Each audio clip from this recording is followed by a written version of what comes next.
South Carolina Governor Henry McMaster, signed a proclamation today announcing a statewide partnership with Turning Point USA to bring Club America to all state high schools.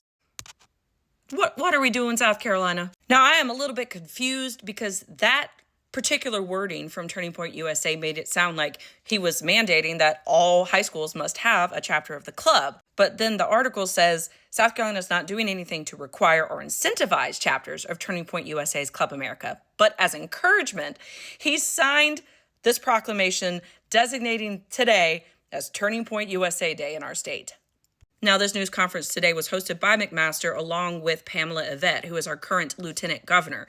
And she is the individual that McMaster has personally endorsed to be the GOP candidate for the role of governor since he cannot run again. They were also joined by Ellen Weaver, our current state superintendent of education, who, by the way, has no teaching experience and has never worked in schools. They talked about how they wanted to encourage students to be a part of these kinds of groups and not fear backlash from their peers. This comes basically on the heels of our state house voting to name part of a highway and a bridge after Kirk.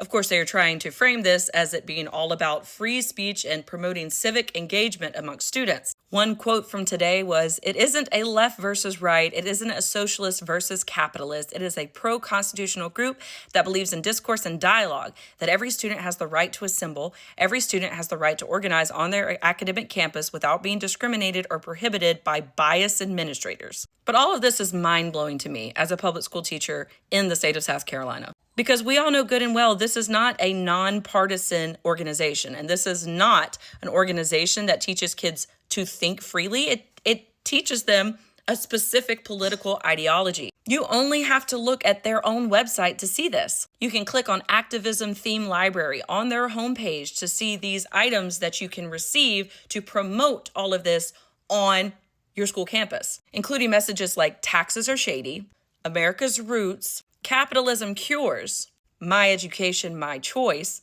interesting choice of phrasing there, I Heart America, and of course, that.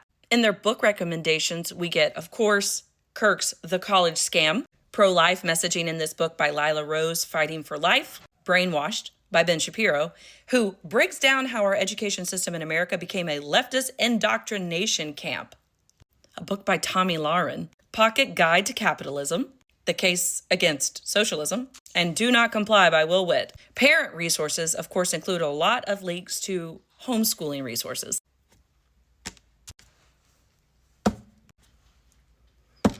Interesting for a group that targets public schools, isn't it? And all the way down at the bottom of the webpage, you can see the organization's mission is to identify, educate, train, and organize students to promote the principles of fiscal responsibility, free markets, and limited government.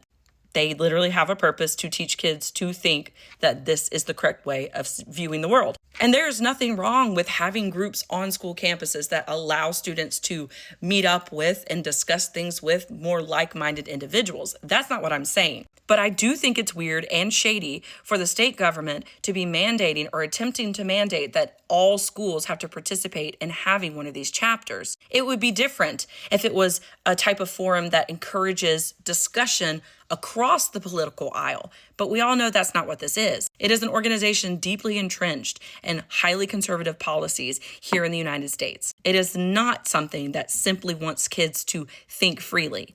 It is an organization that wants to promote conservative ideology. If people want to go, that's fine.